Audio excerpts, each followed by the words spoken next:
Hey guys, welcome back to another video. In today's video, I'm going to be showing you everything that I've been reading, or sort of just started reading. I haven't finished anything in the last couple months. I know it's been a little while since I last made a video on this channel. Life kind of got a bit busy for a little bit, and I had to sort of like work on myself a little bit, you know what I mean? And that kind of stopped me from being able to do what I had promised, where I was going to upload every 2 weeks or every week. I can't remember what I said. That's how much I've forgotten about promising you guys anything. But yeah, I feel a little bit bad. So I'm planning, hopefully, after Christmas, I'll do another video that'll probably open up in the new year. I'll probably post that video that first weekend in 2025. But this video I just wanted to make because I haven't uploaded in a while, and I just really felt like I needed to make a video. As I've said, in the last few months I've kind of just done other things. I've been making short films, working on making my own scripts, writing short stories, building my poetry portfolio. I've just been exploring other creative outlets for the last few months. There will be a link to my channel with I think I'll put a link to my most recent short film in the description of this video if you guys would like to go check that out. I am a filmmaker as well as just a book enthusiast, and I'm also getting into writing. So yeah, that's been consuming all of my time, and I haven't really had a chance to sit down, read a lot of books and discuss them with you guys, unfortunately, because those are activities that do take up a lot of time and also a lot of money, and it's kind of not fun when you have to spend a lot of money on other things that aren't books. So anyway, let's get straight into this video. Alright, so the thing that I'm currently reading, it is a very good book so far. It's very engaging. It's by one of my favorite authors. It is A Time to Kill by John Grisham. Now, A Time to Kill covers the story of this lawyer in the South in the United States who is currently working on a trial of a man who, in order to get revenge for a crime that was committed against his daughter, which is a very heinous crime, just so you understand the sort of levels, it was very uncomfortable to read this whole section that set this story up, but it is kind of understandable why it's taken that turn. Yeah, it's kind of a very morally grey trial that they're sort of going over and looking through, and John Grisham, as always, is amazing at describing these scenes, making you really feel emotional towards some of these characters and incidences, and just sort of gripping you in and making you want to understand the legal process and how law works. I believe this is one of his early works, if not his earliest work. I could be wrong. I feel like The Firm was out, but I could be wrong. I believe this might have been his first. If not, rip me in the comments, because he is my favourite author, or one of my favourite authors, so it's probably bad that I've forgotten that. But anyway, this has started off really well. I think I am 200 and something pages into it so far. Absolutely loving it. I'll probably finish it by New Year's, if not very early in the new year. And I hope to be able to talk to you guys a little bit more about this book when I'm finished and when I can make a review of it. So, that being said, let's go on to the next book that I've been reading.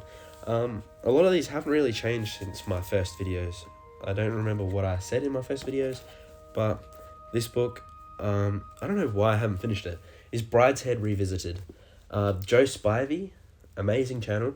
I'll probably link him down below. If not, just look him up at Joe Spivey on YouTube. He did a video where he recommended Brideshead, and I think he reviewed it, and it sounded so perfect for me.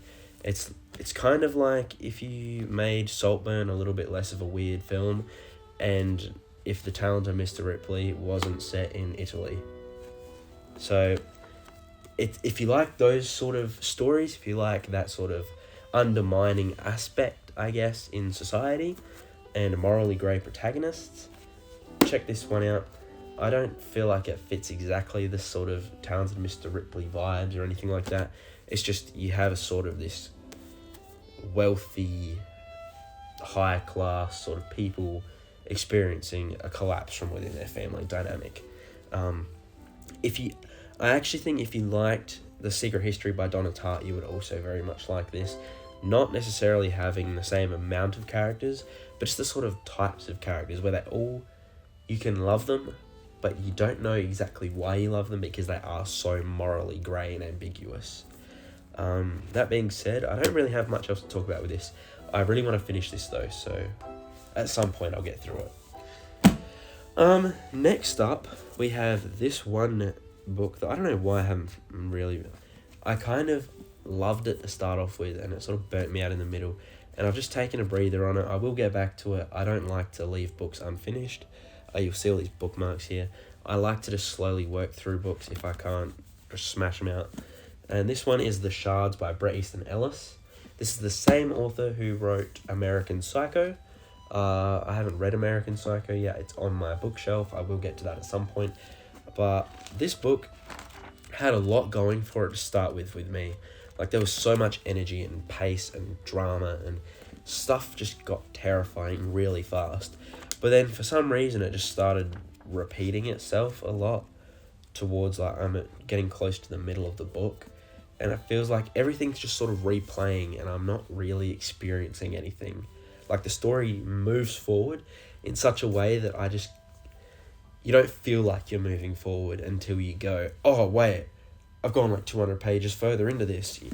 It's one of those things, and it's been a struggle, but I did enjoy the start of it, and I'm really keen to see where it goes. It's just something about it doesn't quite keep me engaged, and I'm not quite sure what that is. I know that some of you might rip me in the comments for saying that I haven't finished a book because it's boring. I know a lot of people have very strong views of you should finish what you start. That is true, and I normally keep to that. But if I'm genuinely not enjoying a book, I just want to be able to enjoy reading rather than making myself go, I read this so I can tell you about it. You know what I mean? I just prefer to enjoy reading books for myself and just having a good time when I can. Anyway, that's enough of The Shards. Next up is this little masterpiece, is White Nights by Fyodor Dostoevsky. Now, White Nights is such a short little heartbreaker. I don't know. I'm working on a short film script with a friend right now, and this book is the exact thing that I felt I wanted to sort of adapt. Not actually adapting the story, but have similar themes and ideas to White Nights. So I actually reread this book recently and chucked that onto that list of things like inspirations for that short film. There's something about White Nights and just the love I have for it that, I don't know, it's just great. Yeah, that's really all I can say about White Nights though, because it is a very simple story, and if you are looking to get into Dostoevsky or any Russian literature, definitely try this one out, as it is very short, very easy to commit to, and just a very interesting read, I think. Very relatable in terms of the emotions they're feeling. Not necessarily the scenes, but just the way the characters feel and interact is just very, very interesting. The next book that I'm currently reading through is Northanger Abbey by Jane Austen. Jane Austen, to me, I don't want to say that I don't like her, but I feel like her stories to me are what I would say is like they underperform consistently with me. I find them engaging to an extent. I find them interesting. They can be funny and cute and lighthearted and just all around an enjoyable experience. But people talk about Jane Austen like she's the next Messiah, and I don't know if I can agree with that in her being one of the greatest. She is obviously very great. Don't get me wrong. I love Jane Austen. I'm very inspired by Jane Austen, but there's something about her books and the way people talk about them that I don't think she ever lives up to that expectation with me, which is very unfortunate because I really love the literature that came out of this era specifically, and I don't know. I do have Pride and Prejudice and a lot of her other works on my shelves.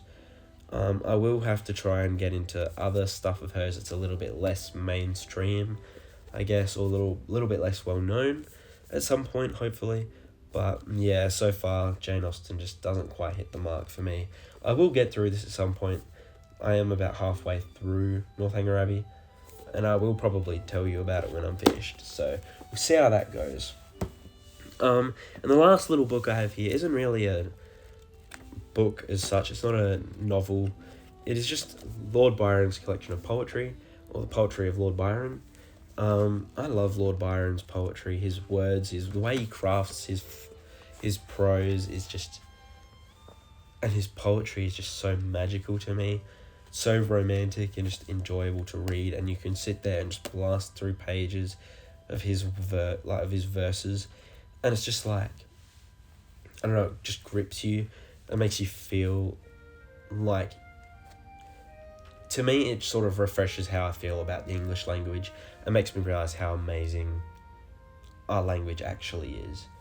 I don't know, it's something that whenever I need inspiration for anything creative or just life in general, or I need to feel like I have a purpose, I always open up the poetry of Lord Byron and go, whoa, there is so much to think about here. Like, it is just amazing, and I highly recommend, if you're trying to get into poetry, that you do check out Lord Byron's works, because he is amazing. And all the other romantics as well. I have a collection of the romantics in my big bookshelf, and that book I also consistently open and look at from time to time, because all those romantic poets were just amazing. Anyway, that's all I really have this last few months that I've been reading. As I said, I've been very busy, been working on other projects and working on myself a bit, and just trying to sort of keep up with my own life at the moment. So I'm very sorry for not uploading, and I hope this makes up for it. I know it won't, but we'll see what happens in the future, and it is what it is. And I also just want to wish you all a very Merry Christmas. I hope you have a very wonderful New Year, and as I've said before, I will be seeing you at some point in the new year on this channel. Anyway, thank you all for watching. Make sure you leave any book recommendations, any poetry recommendations, any films, anything you want to see me talk about, leave that down in the comments below, and I'll see you all next time. Peace.